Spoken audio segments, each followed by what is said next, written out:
Hey, it's spring, and who doesn't love spring? And who doesn't love spring bulbs? They are such a symbol of the season. So in today's show, I'm going to give you some really exciting tips in 3 areas. One, we're going to talk about the daffodil, one of my all-time favorite plants because it's so doggone easy to grow, but it's also easy to use in the house in some very creative ways. So you're going to love that. The other is to think about the pathways in your garden. How can we really bolster that with, well, tulips? I refer to them as the parrots of the garden. They're absolutely spectacular, and they can really set an entryway or a pathway off. And third, what about the hyacinth? I don't think we plant hyacinths enough.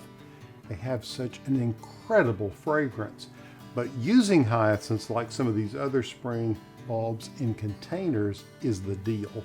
You're going to love seeing some of these compositions that we've come up with, not only using that sweet smelling hyacinth, but with other bulbs that make very compelling compositions. Hey, if you're loving our videos, and in this one in particular, make sure you hit the subscribe button. And I love your comments, so keep those coming. Okay, enjoy the show.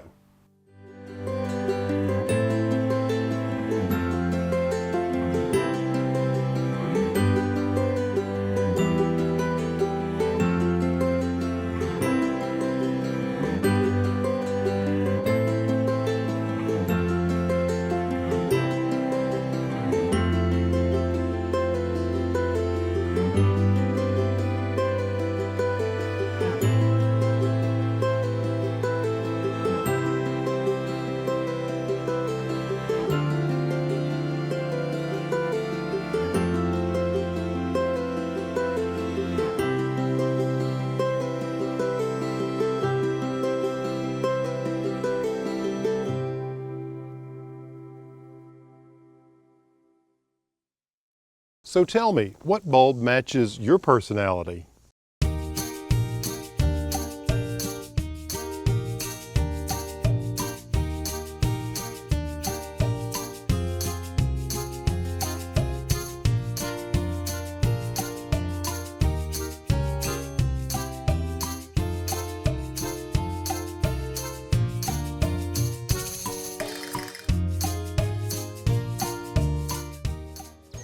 It's always fun to set a tablescape in an old-fashioned way, and nothing's better in spring than to use daffodils. Just look at the golden color here.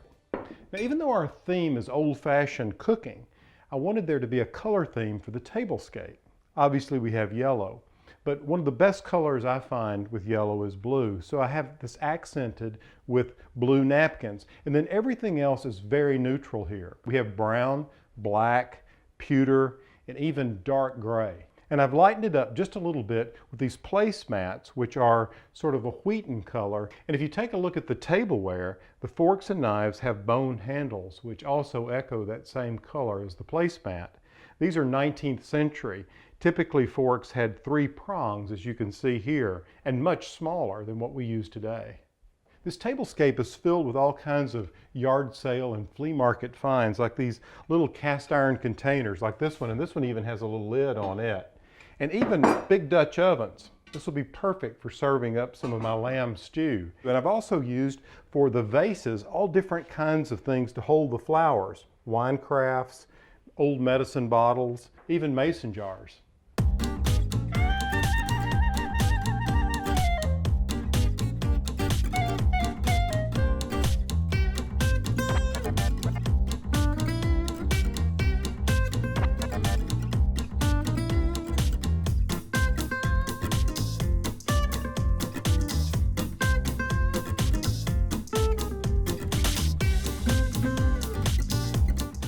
You know, if you're really into that charming cottage look, when it comes to the garden, there's nothing better than to have a border of flowers along a pathway. Just look at these tulips and pansies, 2 classic old-fashioned favorites.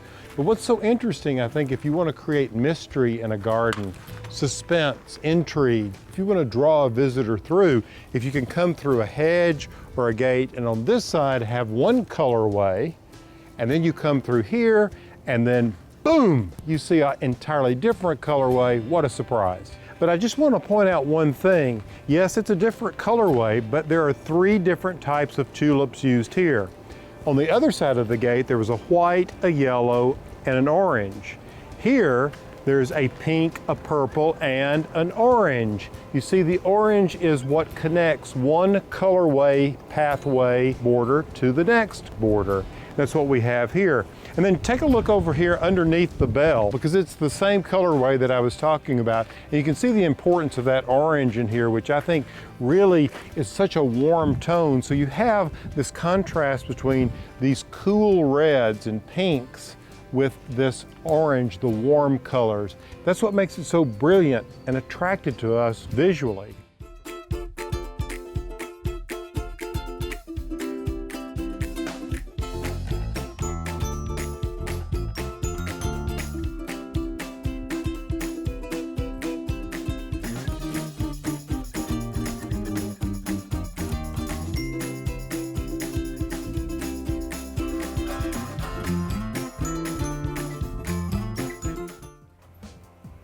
You know, it's always nice to have guests over during the spring, and to create a welcoming atmosphere right at the doorway, I love to use large containers of hyacinths.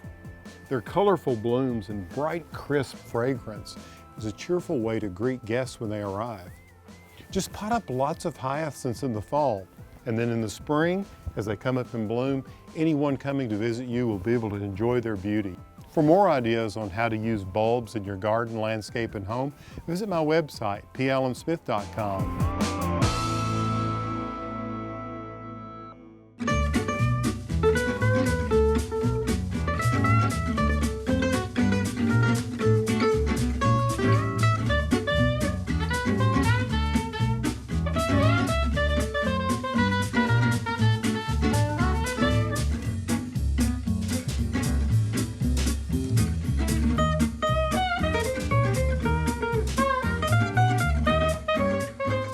This is the time of year I like to bring a different type of onion into the kitchen. Not an onion to eat, but an onion for my eyes to feast upon. These are ornamental onions. Now this variety is called Purple Sensation or Drumstick Allium. And some of these over here where they look more like starburst, Allium schubertii or Allium christophii. I know, big names, but hey, these things have big personalities. I like to think of this particular flower bulb that I plant in the fall as one that has 3 lives. First, I enjoy it in the garden, but after it begins to show a little bit of fading, I will go ahead and cut them and bring them inside to enjoy them as a cut flower. Once the tiny little purple petals begin to fall, I will take these, bundle them together, hang them upside down in a dry place, and let them dry. And they're beautiful in fall arrangements. So I get 3 different uses out of this one bulb. Now when you plant alliums, you want to make sure that they get plenty of sun. You want to make sure that the soil is well drained. And the last thing you want to remember is plant them in the fall. So often we see them blooming in gardens in the spring and go, darn, I wish I had some of those. For more information, visit pallinsmith.com.